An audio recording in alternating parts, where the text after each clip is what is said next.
My guest today is a famous chef from London, Asma Khan. She was featured in Netflix's Chef's Table, season 6, and she is visiting here today to promote her third cookbook, Monsoon. And I have the privilege of having her at my podcast today. And more than that, I'm here to have her as my cousin sister, Asma Khan. Thank you, Asma, for Thank being you. here. It's wonderful to see how well you're doing in life, Samina, and the people's lives you're changing. Because I remember you this small. Yeah. But even when you were this small, you were always very kind. Yeah. That was the one thing about you. Yeah. I remember that a little child, you were always kind. Thank you very much for having me on your podcast. It's a privilege to have you, and it doesn't happen often that I get to bring a member of my family who is world famous and doing well, and we get to share each other's talent and showcase it to the world. Yes. And also revisit some memories of us growing up as teenagers. And so it's an honor for me to have you here. Thank you. For my audience who don't know much about your background, Asma, I want you to talk about how you started. And most people don't know that you're a barrister by degree, you have a PhD, you're a doctor, you have all that accolades before you even became a chef. So I want you to talk about where you started, how this journey started to where you are today. Now when I look back, I think that I wasn't sure that I was planning things. There's obviously, I'm deeply spiritual and I always think that there's someone else planning Yes. a life for you. Yes. And I did what is a South Asian thing. I grew up in a household where everybody was more beautiful, attractive, fairer, slimmer than me. I was always considered the smart one because people need to put labels on you. So this is something that I was labeled and I put in a box that you're the smart one. So when I moved to Cambridge, married to an academic who's teaching at Cambridge University, I thought this is it. This is my life. I'm smart. I must study and do something clever. So even though the odds were against me, I applied for law school at Cambridge University as a mature student because I already done a first degree. So that's even harder because you're applying for very few spaces for mature students. Because Cambridge will just take undergraduates, 18-year-olds. They don't take older people, so those seats are very limited. And I got in and I was so excited. Again, feeding into this thing that this is about being smart and your brains and this is your future. And for lots of personal reasons, which is my husband decided to leave Cambridge and go to London, and I decided I didn't want to stay in Cambridge alone because I had terrible memories of Cambridge when I came first. It was so cold and I was miserable. I shifted my degree and they allowed me to study in London. And I did my degree at King's College London. And while I was doing it, I was enjoying it. And then I was pregnant when I was doing my last final exam in my undergraduate degree. Then I was very lucky. I was allowed to do a PhD and without doing a master's, which is very unusual. But I was able to convince them. They also saw the passion for the project that I wanted to do. But there was always in me. The reason I'm saying this, because I want everybody who is listening to this stop and think that there is a voice inside me too. Yes. There was a voice inside me that kept saying, this is not your life. I'm living a life for others. Yes. Because from absolute childhood, I was the smart one. I was showing everybody I'm smart. Yeah. I'm doing a PhD. I'm doing a law degree. I was living for others. Yeah. And towards the end of my PhD, by which time I already had 2 kids. I have 2 boys, and I decided then. But it was just my secret between me and God. Yeah. I told him, I'm going to do this. I'm going to change lanes. Yeah. And that's what happened. I waited for my PhD viva because you never know. They might find some huge flaw in your PhD and you have to write it for a year. The night of my PhD viva, usually they don't tell you that you pass. I was going to cry if they didn't tell me. So they told me out of pity. They thought, oh, let's tell this girl that she passed. I started my food business again in quiet, in silence, away from everything, never imagining where it would take me. But this is a very important lesson for everybody. Start. I started just by registering a food business. No plans to open a restaurant. That was never a plan. No plan to write cookbooks, no plan to do anything. Yeah. Just something in Yeah. food because I loved cooking. I loved feeding. That's how my journey started. And over time, I opened a supper club, which is like a dinner in my own house. I started with 12. It became 42 and 50 people in my house. I was feeding people. And then from there, I moved out because it became too much in my house. And I did a pop-up in a pub where you came. Yes. You Yes. came with lots And of I people. still, yes, and I still remember I brought in probably about 10, 12 people. Yeah. Didn't think how congested that place was already. And I go there, and then you take me to your kitchen to see it. And it's like an alley kitchen. And I'm thinking, wow, how is she cooking for all these people through this small, tiny kitchen? But you did it. Yeah, because see, that kitchen is a British pub Yeah. meant for you to make pies. Yes. Pies, fish and chips. Yeah. I was making proper Indian food and lots of choices. And it was crazy when you watch so many people, but I felt so proud Yeah. because that was the first time someone in my family had Yeah. seen this. And I think a lot of people, even my family, my friends, have not seen my journey. You have. Yeah. You came at those critical points in my life and Yeah. you saw the madness Yeah. that I was in alley kitchen trying to cook, Yeah. running around like a mad person. And you know what else I remember? I remembered that we were standing outside, and you were feeling so bad that why are we standing outside and you can't seat us yet? And you got dal chawal, just these bowls of rice and lentil, and you just came and said, just try this, just wait. So sweet of you. And you made us have a little bit of that before we could get to the table. The fact that you and your family, Yeah. this is not our family, this is your father's side of the family, because Yeah. we're related through the mother. Yeah. I was feeling so inadequate. Yeah. I was feeling like I had failed, that I was making elders of your family stand outside. But the reality is that it was a small space. You came with so many people, I could not fit them. But eventually I managed to seat Yeah. you and feed you. See, these are life lessons. And I was. And these are sweet memories that we always hold and cherish in our life. But the thing is that I was never thinking that tomorrow I'll become this or I'm going to do this. Every big thing that happened in my life Yeah. was just a coincidence. Yeah. I was not planning it, it just happened. So the land. And new things evolve from each incident, right? Yes, and I learned from my mistakes. I learned from my defeats. Yeah. I learned from all of this. But I Learn and grow at the same time. And the thing was that I just believed that it's exciting to cook. I'm grateful I'm doing this. This is a lucky day.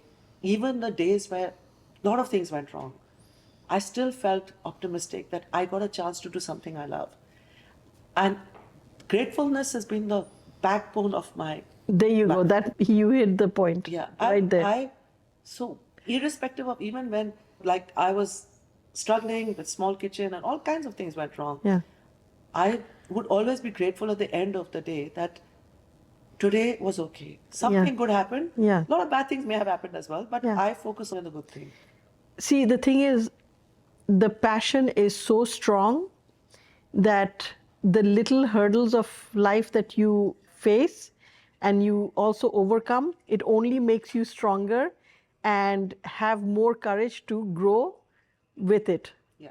I feel. No, and the thing is that I think it's I know this is not what you want someone else to go through. You do not want them to hit the hurdles. You do not want them to fall, and you do not want them to feel a sense of defeat. Right. Nothing defeats you. Right. In the end, you will always be victorious. That you should know. But the feeling that you have been defeated is very important because when you overcome it and the next hurdle comes, you know how to jump it. Right. Because you have done one already. Right. Then as life throws hurdles towards you, you go over them. Yeah. You don't even touch them. You fly over them. And that's the great power that comes from overcoming a very bad situation. And one of the crazy things that happened is in that crazy pub with that mad small alley kitchen. One of the customers was the landlord of my first restaurant. Okay. And it's almost impossible to break into this refined world of their landlords. They're very unattainable. For someone like me, a Muslim immigrant at 45, never having run, female founder, sole female founder, Yes. never having run a restaurant before, the landlord would laugh me out of the kitchen and Yeah. the restaurant space because they would not risk their lease to an unknown. And London is, everybody wants to be in London. So you're competing with great and the good.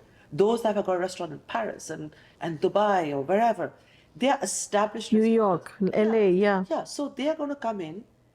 You're competing with them. You lose. Yes. So I didn't even think I want to open a restaurant. I never saw a seat on the table for myself there, ever. But this landlord, when I told him I'm closing because the pop-up was ending, he told me, your story can't end like this. Your food is beautiful. I said, yeah, I gotta go. Where will I go? He said, you come to my restaurant. I will show it to you. I only went out of politeness. I was being polite because he tipped the staff.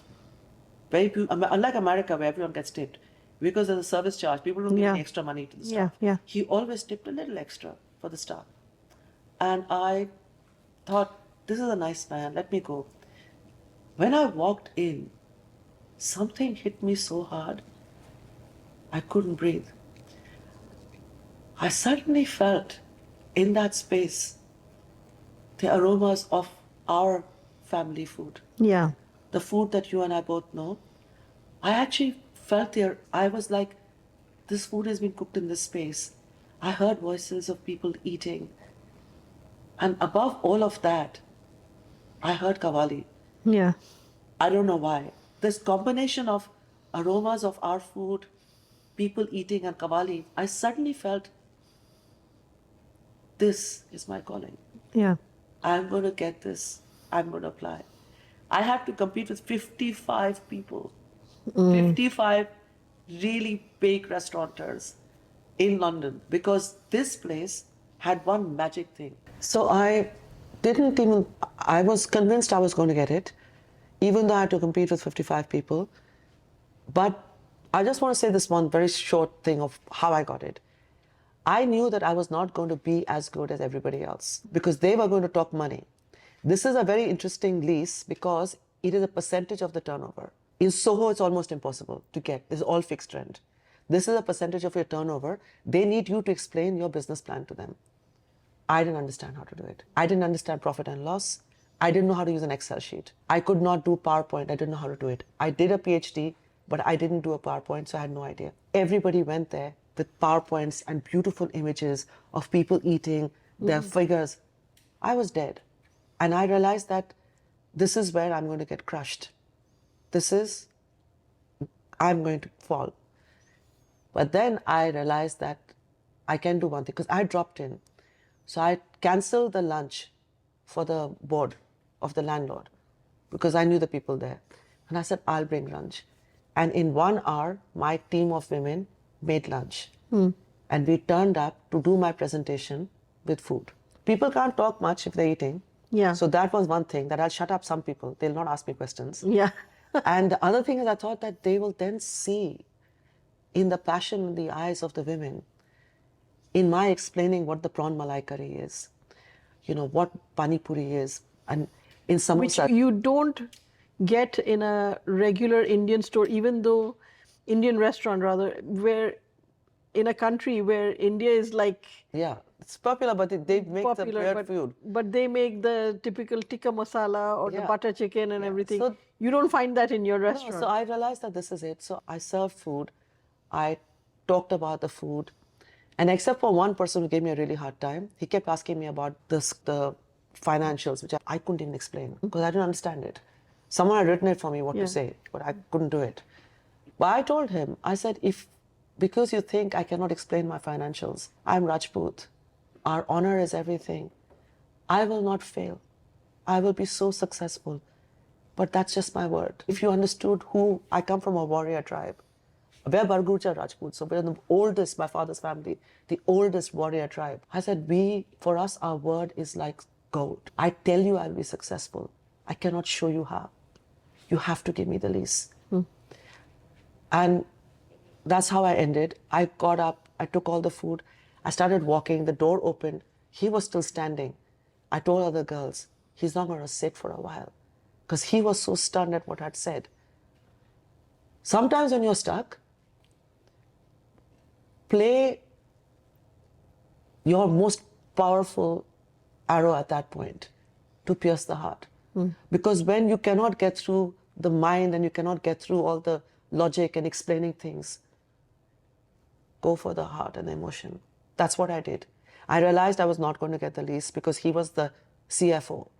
If the CFO is not impressed by what I'm saying, because he can say I'm saying nothing about the money, this lease was not going to come to me, because they're the ones who have to decide, because percentage of turnover is the way.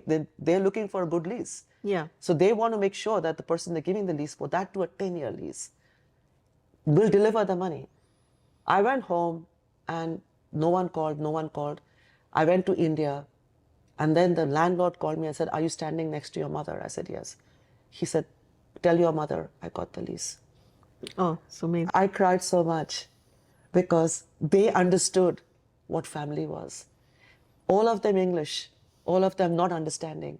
But when I presented the food, I said, I'm here to honor, I'm here to honor my mother. I'm here to talk about And my to mother. get that news when you were next to her. Yeah. They were How very- was her feeling? Oh, she kept saying, are you sure? Are you sure? Because they couldn't believe it. Nobody No, could because believe. I came and told them, they said, what happened? I said, they didn't say anything to me. I didn't get it probably. Because it was but they waited. They waited till I got to India. They waited, and he messaged me saying, are you next to your mother? Are you with your family? And then he called me. I said, and didn't tell me, he said, you tell your mother right now. You've got a lease, you have a restaurant in Soho. And Soho is the dream for anyone to have a restaurant. Yeah, so that's the journey. Yeah. Asma, everybody loves your food. And the reason they love your food is because it's home cooked. They feel that home cooked meal feeling when they come to your restaurant. And yes, it's not your typical every restaurant where you go and see a tikka masala or butter chicken or biryani and all that. You make your own special biryani and you really showcase it well. And I love the fact that you take so much pride to showcase it. You bring the whole Yes. dig and you bring it in front of them, you open it before you even serve it in the platters.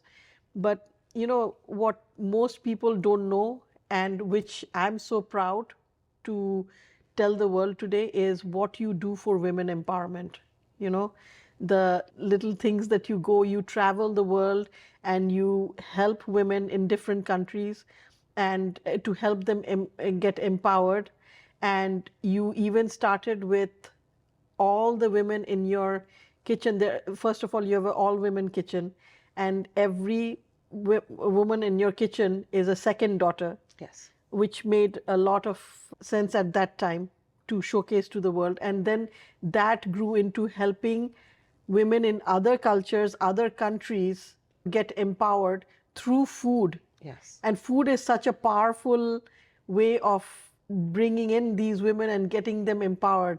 So I want you to talk a little bit about that.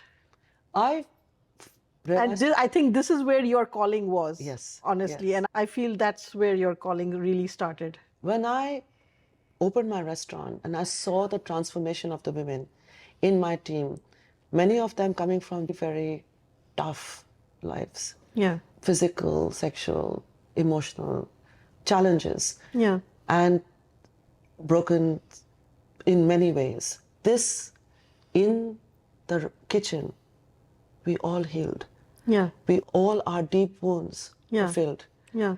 And I see them singing Yes. and smiling, cracking jokes, and while they're doing Yeah, the that's cooking, which is so so- nice to see. For most people, cooking and hard work, this for us was liberation. Yeah. This was a battle cry that it doesn't matter how the world crushes you, you will rise. And when I watched my own team, I realized that I could open 5 restaurants and become very rich. So I still am only one restaurant. This is the reason. I spend a lot of my time supporting other women. And among the things that I found most interesting was that a lot of women who are going through a lot of deprivation and difficulties, they all could cook. They cooked with an almost spiritual sense when they cooked. And I knew one thing, which a lot of women, especially women from South Asia, the Middle East, it's as if money is a dirty thing. Money is very important. For a woman to earn, it's a game changer. It changes her relationship with the husband, with the children, with society. She becomes powerful. Yeah. Because nobody will give you any importance. Yeah. You can be the greatest cook and everyone, 50 people will come and say, you makes the best korma. They leave your door, but they will not get that sense that you are anything different. They took your food. That's it. Embracing that soul of who you are. They do not understand the hours that you spend in cooking. And I understood that someone has to pay these women who are cooking with so much love and patience just for that moment that they will stand there and watch you eat. Yeah. And I thought, this is it, I'm going to go find different ways to do it. Yeah. And then I think when they started earning through your kitchen, they also felt this level of confidence that grew in them that, oh my God, I am worth something. And look where my life is taking me. Yes, yes. And so I even went as far as Iraq. I had saved money. This is crazy. I haven't told anybody. Can you imagine my mother would have killed me? I wanted to buy a Harley Davidson and go on motorbike. I know, this is, my family would It's feel, wild. no, I had enough. I thought, for once, I want to go and talk to strangers. I want to go and get lost on the streets. I want to go to new places. I want to eat alone. I have whole time, you know how it is. You never eat anything alone all the time. So this was my huge rebellion. And mashallah, by which time Chef's Table had come out, I made a lot of money. So I kept aside quite a lot of money to do this dream trip. But I was going to buy leather clothes, crazy, and learn how to motorcycle. But before all of this happened, I went for a dinner. I sat next to a woman who was working with the Yazidi girls who had escaped the violence, sexual slavery of ISIS in Kurdistan. And she was saying that every day the girls this is one of the last camps that have been set up. So there's nothing, it's just tent. They go to the doors of the camp and they wait for their mothers to come back. The mothers will never come back. They're gone. But these are the girls who got rescued and were saved. And just the idea they told me that they don't believe that their mother is gone. I felt overwhelmed. I thought, you know, what if I can do something for them, not to distract them from the fact that their mother is not coming back, but to find a new purpose, to find solidarity, and to become like a mother to each other. Yeah. How do I create a collective like my kitchen? So I took all this money. My mother later on heard about this. She was saying, thank God, you crazy girl, you would have gone on a motorcycle. Better you opened. So I opened a cafe, because they were giving paid by the Canadians some stipend, because they were very injured, very traumatized girls. So they were getting a lot of help. So I thought they have money, they can go to the cafe and buy things. So I bought ovens and I set up the cafe, and through YouTube videos, a little bit, I also don't know how to bake. We taught them how to bake cakes and everything. We set up this camp. Within a year, I don't pay. They are so successful. COVID hit them very hard. They needed to support them, but then another charity had stepped in and supported them. They started baking cakes. They opened a cafe. This became the safe space for the girls to sit and tell each other, because they couldn't tell each other what had happened. There was this shame that our society is everywhere the same. It doesn't matter what happened to you. You were not to blame. But there is that shame of what happened to you. They sat and they talked, and it was highly successful. And yeah, I never got a Harley Davidson, but I got this. Yeah. And so I spent a lot of time in refugee camps. I'm the chef advocate for the World Food Program. So not a goodwill ambassador. I'm the chef. Right. I go to refugee camps. I look at nutrition, because in war zones, in female-headed households, every child then is nourished. They're not malnourished. The mother is. Mother is. Repeatedly, everywhere we went. She ran on empty. She set fire to herself to warm her children. I also have children, you also have children. You can understand. Why will you eat a full meal if you know your child is going to be hungry? But this mother is breastfeeding. This mother is carrying her children from one bomb site to another. She's escaping violence. She's women in war zones. They make the earth shake. Yeah. That was so humbling to see. So I worked on this, that if you give these women something that looks small, they'll eat it because they'll think it's no value. So we made little toothpaste, like small tubes with nut butter, and dates are fabulous. And nut butter. So we used to just tell them, take this toothpaste, just put it in your mouth and eat it. And the mothers ate it thinking it's of no value. And we didn't tell any mother it's good for you, that it's nutritious, because she feed it to her child. And these are things that I look back and think that there's the cookbook, there's the film show, and there's this and that. My greatest achievement is that I You could were able to do that for them. something. I could, in some ways, reach out. Make a difference. Yeah, because what is the point? I think that I tell everybody that it's a God-given gift. You have it too. You're a great cook. You're a great cook. And, it's a God-given thing. Yes. No one can teach you to become like this. Yeah. There's a gift. What you do with that gift, that you decide. Yeah. For me, my faith was very important. Yeah. I understood one thing, that all this glory and all this money and fortune and the fact that, anywhere in the world I go, people recognize me. This is for a reason. I am being given this so I can direct it. You can use that platform Yeah. and to go and help Yeah, because the women otherwise, who are... why would I would Now never you're have- doing something in Saudi Arabia also, right? Yes, I am now. It's the builders are builders. So they're saying, they're giving me all this, inshallah. When people are saying, inshallah, too many times, there's something not going right. This is the thing. The moment the builder is saying, inshallah, 10 times, they think, oh my God, this is not what happened right now. But yes, I am opening a cookery school. I'm opening a cookery school above a huge supermarket that's being set up. It's a kind of multi-use space. It's beautiful in Jeddah. The next one's going to be in Mecca. And the cooking school is essentially going to teach women who started at my age in the 40s. Because what has happened in Saudi Arabia is the young people are educated, they're driving cars, they're doing lots of things. But that generation has been left behind, who were cooking behind closed doors. I have now spoken to a lot of them, I've worked with a lot of them. They are very keen, and their husbands are keen now. You can't go and cause a revolution. You have to work with families. They're very keen because, so these women are going to come in and we are going to be given 2 aisles of made in this building by the women. Some produce, like Lebanese monnet, whatever, bread. There's bakeries there. They will bake whatever we want us to bake for them.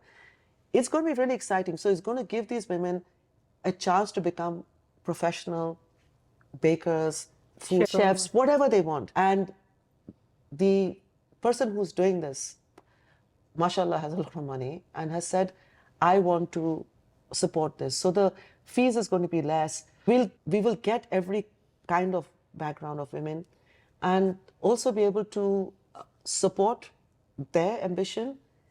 Then there are little cafes. If someone wants to open a cafe, we'll help her. Yeah. I know how to run a business. Now I know how to run. And I also know what they don't understand because I didn't understand this as well. Right. So I know exactly where they came from and I know where they need to get. I'll hold their hand and take it there.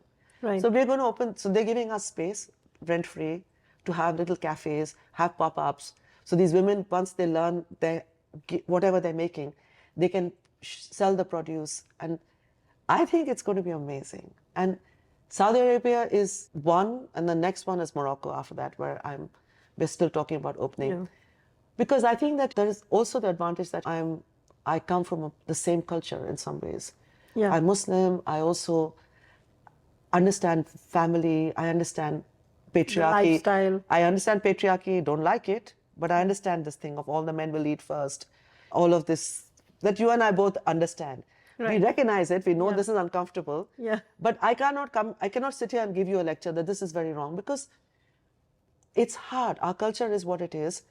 I don't think that you should throw the baby with the bathwater. There's some stuff that you can change. You change.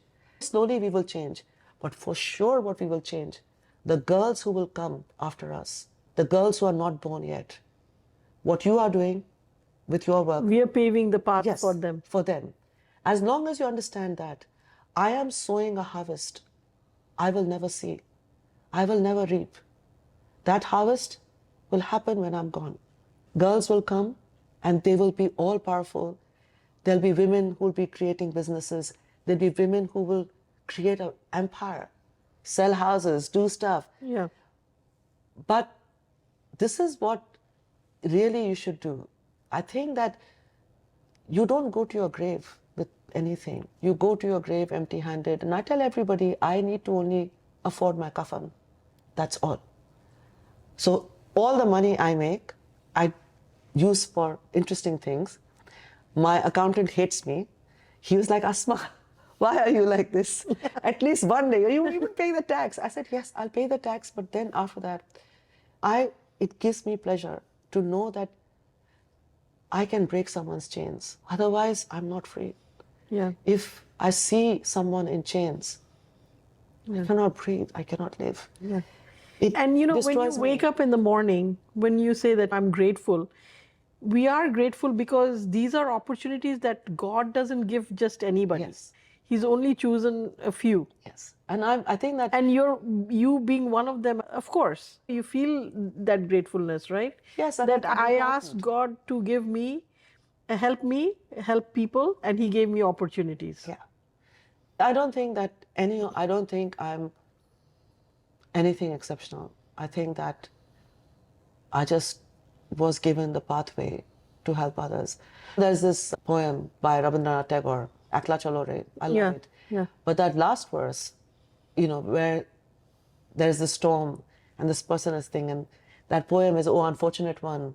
Everybody is shut the doors and gone away and left you in this raging storm.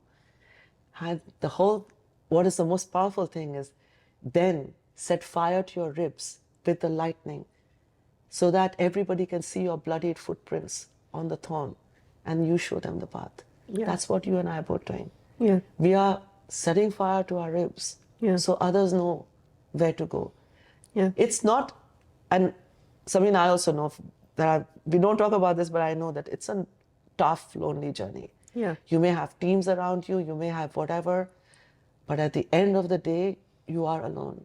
Yeah. And you need to have an anchor to deal with the storm when it comes, to deal with the perceived sense of loss or losing money, losing a deal, having a bad review. For me, that's a nightmare. Yeah. If someone writes a But bad then, review. given the opportunity through the foundation we have, Women for Empowerment, being able to tell people that today we've helped so many women in Bangladesh who are victims of acid attack on their face, and then helping women, a project in San Diego where we've helped women who are victims of sex trafficking, helping them gain that confidence back and putting them on the streets as entrepreneurs in their own business. When I think about that, God has given me that opportunity to help these women, it feels great. No, but this is what is empowering. You could, whatever you do in your job, it works and it's great, whatever. But for these women who you're helping, and especially the acid attacks, their life stops. Yeah. Because their face is not even what they recognize. Yeah. And then the shame and all of this that comes. No, mashallah, you do a great thing. And I think shame is what I've always been tried to find women who are not able to get up because of something that's happened to them that was not in their control. And I think that's the kind of thing that, even in war zones, is any war anywhere in the world started by a woman? Never. Who pays the price? Girls and women. When we pay the price, we never start the war. Yeah. So war zones are really where I was till just a few months ago, before things got really tough in Lebanon. I was in Lebanon and we went to all the borders of Lebanon. It was tough. It was tough, it was difficult, it was challenging. And we tried to set up as much projects as we could. Right now, of course, everything has stopped. But we were setting up a farm, a store, where women were making things and they were selling it. It was very successful. And it's very important because you have to find those people you can help. And it's worth saying this. A lot of people do ask me that I also want to do something. And I'm not saying you're going to go to a war zone or you go to do complicated, because it's maybe not, what you can do and what I can do because of our other connections, we managed to do it. I said, just help one woman in your circle, someone in your family, your neighbor, in your workplace. Yeah. Go hold that person. And it's not always that you have to have the money to Yes. give to them. You can give them your expertise, your skill, teach them the skill you have, give them the knowledge that they need to make them And be also just make them independent feel and move on with life. you care. So the thing is that empowering women, it doesn't have to be at the level where we're doing it. It can be at that very basic level. And as a child the extended family made me feel unloved and unwanted, find the girls in your own family who are being sidelined because of their weight, because of the color of their skin, Yes. and being compared unfairly to other cousins and sisters. I came out of this undamaged because of lots of reasons, but not everybody does. Yeah. And thankful to God that we had that strong personality in us that we can move through those things. But for those who don't, they are defeated. Yeah. The 8-year-old, they're defeated. Yeah. And so this is the thing, that it's not just empowering at a very huge scale or at a complicated, challenging. There are problems closer to home, at your workplace, in your friend circle. Step up, speak up, help that person out, because it's like they're thirsty for that little bit of love, but also And people don't realize that the little bit of confidence that you give them Yeah. can literally take them to the next level. Yeah. I think partly you and I, moving out of our household and after migrating to another country and mingling with other cultures, that's when we realize that, oh wow, people actually feel that we have something to offer and gave us that confidence. Would you not say that? No, absolutely. It only had to happen when we migrated out of our culture and country. And all the restrictions that And all the restrictions. and also the labeling that people put on us. The Yes. smart one, the organized one. No, I don't want to be the smart, organized one. I want to be the person cooking and doing wild things. Okay, maybe I didn't get the motorbike, but why not? But yes, you're absolutely right. And started to dream, like, actually, okay, the dreams can come true. Yeah. And you somehow, I think, through your passion and your strong belief, you somehow manifested all those things, and that doing what you're doing for other women and empowering them, I feel that today you are also getting that fulfillment that you have inside you. Yeah. That you feel that, yes, this is what I was. Yeah, and it otherwise is meaningless. So last year, Times 100 named me as the 100 most influential people, which is a huge thing. Not 100 women. We're so proud. But 100 most influential. They give me 1 week because they don't trust you. They think that you're going to tell everybody. So they give you 1 week, and the first thing they say, please can you organize your outfit? I panicked. I had 1 week in London. I was like, I'm going to organize an outfit to wear on a Times gala for 100 most influential. I called Sandeep Khosla and in Bombay, and the only thing I told him is, I walk as if I'm carrying the tears of all the women who never got to the stage. I said, Sandeep, make me an outfit that'll honor every woman that is still scarred, still broken, and could not make it. He told me, I'm going to do it. He cut the outfit himself, and a lot of the stitching was done by Sandeep himself, because when I went to pick it up, they told me Saab was stitching this himself. He made me ajrak, which is the old fabric that was worn by the kings of Mohenjo-daro. So all vegetable dye. But he cut them into strips. He said, these are the scars. And then he put gold thread through the zaris. And when I put the coat on, I literally felt I was carrying in my steps all those women who had not made it. But this was my salam to them. I carried that thing. And so even in a simple thing, my first reaction was, I need to represent. This is greater than me. I am just a speck and I'll fly through life. But I wanted to establish this. And Dua Lipa was there. And she heard the story. She came screaming. She said, I came to see your outfit. It was so sweet. And it was something very personal. So these are the moments when I feel that it's a gift, all the nice things that are happening to me. But there's so much that hurts me about what is happening to others, that I use the opportunity wherever I can to soothe myself, because every day I live one day less. Then I won't be able to do anything. Yeah. So I want to make sure every day I do something good, that if I do not see the sunrise tomorrow, I did the best I could. Yeah. So I don't want to waste time. We're going to switch topics and let's talk about your new book, Monsoon. Let's talk about this. Yes, I love the cover. I feel it's very festive. Yes, I sat with them and it's embossed and textured, because I was sitting with a designer and saying that the one thing I want this to be is about water. Yeah. But not just water, but just this deep shade. So I described the kind of water I wanted. She got the shade right. And also the simplicity of the produce. There's onion, lemon, chili. Carrot. Just basic thing. Because our food is so misunderstood that people think that our food is complicated. Our food is not complicated. Properly made Indian food, South Asian food, has layers. Like as if each flavor, and there's 6 flavors, is an instrument of an orchestra. You sit back and then the melody hits you. Even the most simple of meal in Bengal, there'll be bhat dal, rice and lentils, and there'll be a fried aubergine. Fried eggplant, Oh God, I forgot America. Yes, eggplant.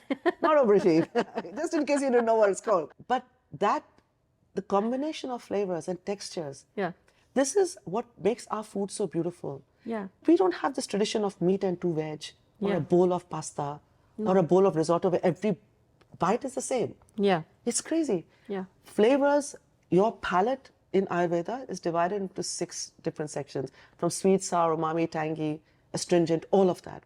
The perfect meal stimulates 3 or 4 of them. So, the end where we have chutney. The chutney is a digestive. And it has things like fennel seeds, that's how they made gripe water for children who still remember giving gripe water to the children. Yeah. So fennel is a digestive. But in Bengal, if you had a feast, in Bengali tradition, you start with something bitter or shukto, so that stimulated your salivas, so that you could eat this grand meal afterwards. Our food is medicinal. Our food is layered. Our food is magical, and no, it is not full of 55 spices. Idiots are the ones who use so many spices. We use few spices beautifully. Our cooking is modular. Yeah. We heat the oil, you put mustard seeds, or you put curry patta, or you put dried red chilies, panchpooran, then you add garlic ginger thing, then you add the meat or vegetable, whatever, then you add some liquid. It can be even just water or tomato or coconut milk, and then you finish it. Yeah. It's a modular, step by step. So this book, I hope, will teach a lot of people how to cook Indian food simply, quickly, but absolutely packed with flavor. It was hard to choose. So is it something like somebody who's new to cooking?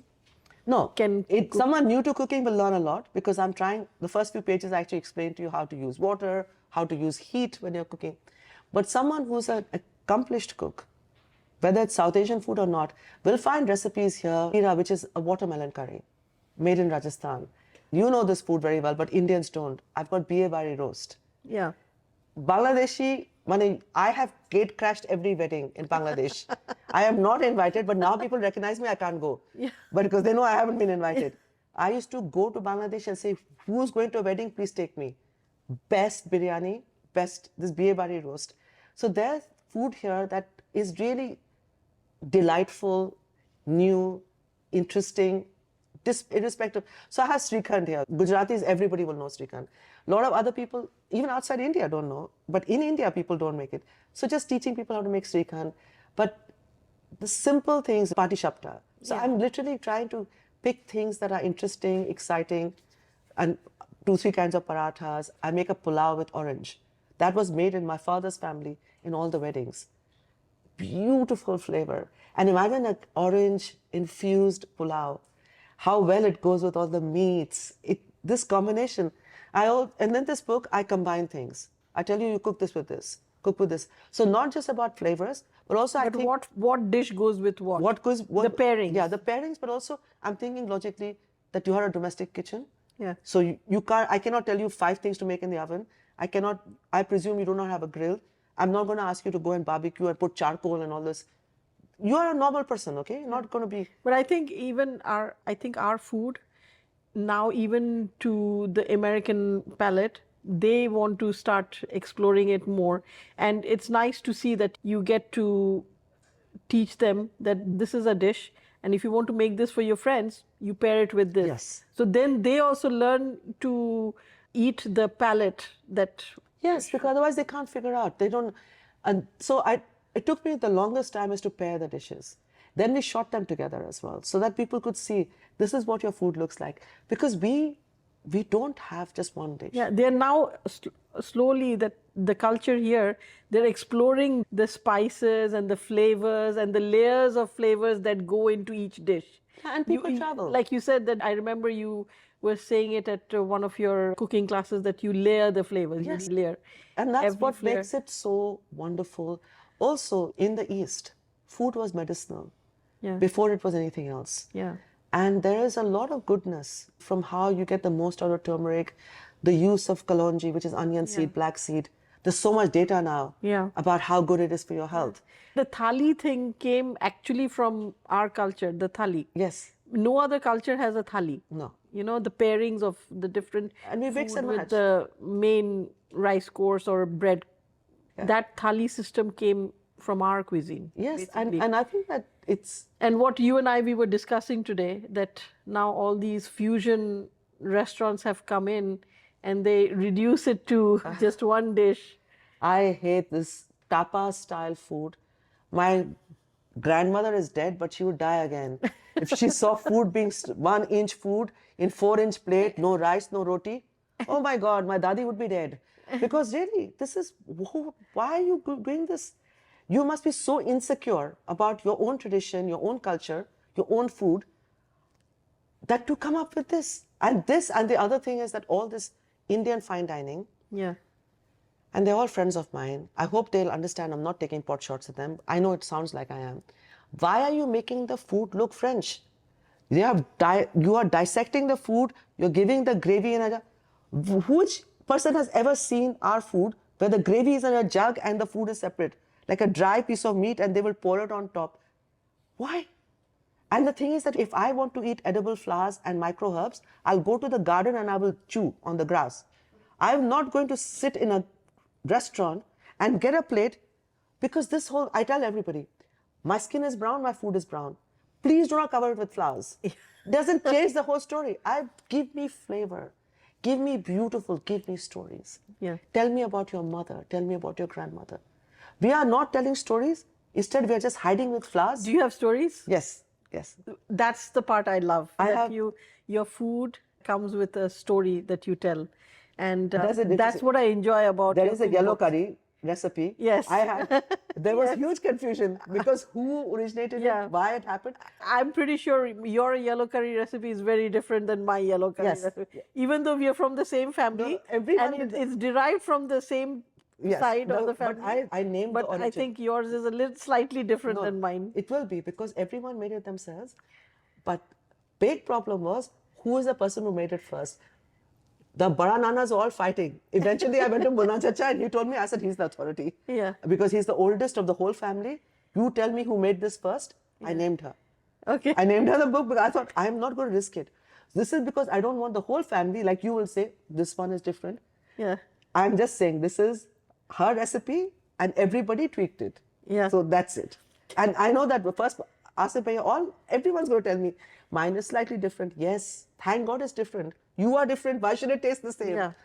And people, I always think every recipe, the 80 recipes in here, I wrote them, but the moment you start cooking it, it's yours. Yeah. Because you are tweaking it, you're adding a little bit of lemon more, you add a bit of chili flakes, you do this, you're tweaking it. To your taste. Yes, to your palate. Yes, Exactly.